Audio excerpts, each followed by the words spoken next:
Don't you just hate it when you go into a movie so excited and with such high expectations? We all know that this is never a good idea, unless, of course, it exceeds these expectations, which The Gift absolutely did. Hello everyone, I'm Emma and this is Sketchy Ed, a little corner of the internet where I discuss and review all things dark, creepy and disturbing. In today's video, I'll be reviewing the Blumhouse psychological thriller, The Gift. Released in 2015, The Gift was written and directed by Aussie Joel Edgerton, who you may recognise for his acting roles in films such as It Comes at Night, The Great Gatsby and Warrior. He also co-stars in this, playing socially awkward and kinda creepy Gordo. He's joined on screen by Jason Bateman and Rebecca Hall, playing a married couple Simon and Robin.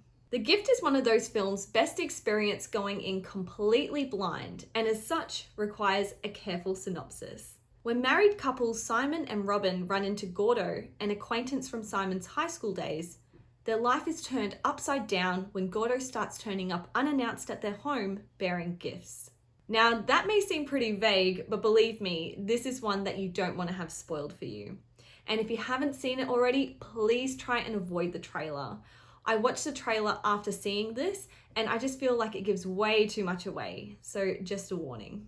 So our story begins when Simon and Robin move into the beautiful new home where the film predominantly takes place. With ceiling to floor, window panelled walls, stylish interior, and breathtaking views, the film does a great job at making this dream house end up feeling like a nightmare.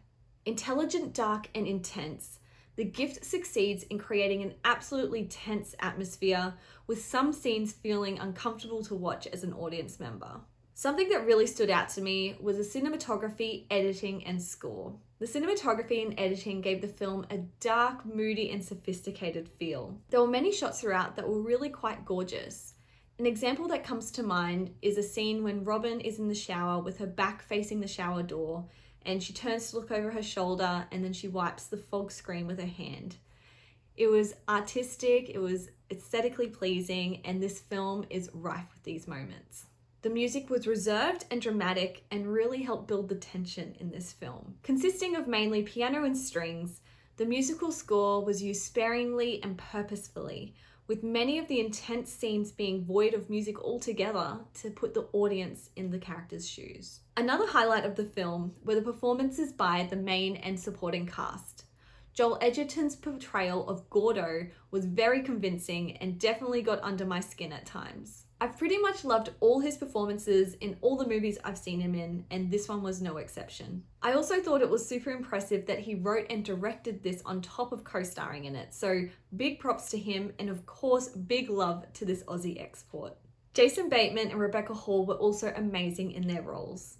Jason Bateman, known mostly for his comedic work, really shows off his versatility in this role. His recent work in other dark and gritty roles in television series Ozark and The Outsiders also backs this up. He definitely has a kind of complicated character to play, and he does it extremely well. Rebecca Hall was phenomenal, and I felt like her character was definitely the heart in this film.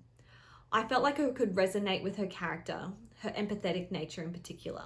There was also a very authentic feel to her character. She was kind of awkward, but not in a detrimental or happy-go-lucky kind of way. She just felt like a real person, and Rebecca Hall absolutely knocked it out of the park. Also, on top of this, I have to note that she is absolutely gorgeous. I loved her style, I loved her hair, I loved her makeup, everything really. Hashtag girl crush for sure. When it comes to storyline and plot, The Gift is a slow-burning stalker thriller centering around the theme of how the past can ultimately find its way back to haunt your present. I also think the title of the film and the premise of the gift bearing is a clever spin on the saying, yesterday is history, tomorrow is a mystery, today is a gift, that's why it's called the present. With quite a few twists and turns, the film keeps the audience at the edge of their seats. While I've seen many reviews being critical about the film's conclusion, personally, I really liked it. Although I was left with a few questions and it was definitely morally corrupt, I thought it was dark, clever, and effective. So now it's time for my final overview and score. The Gift is a tense, slow-burning psychological thriller which succeeds in keeping the audience captivated from start to finish as they try to work out What exactly is going on? There's quite a few twists and turns. However, the film never loses the audience's attention due to its solid plot.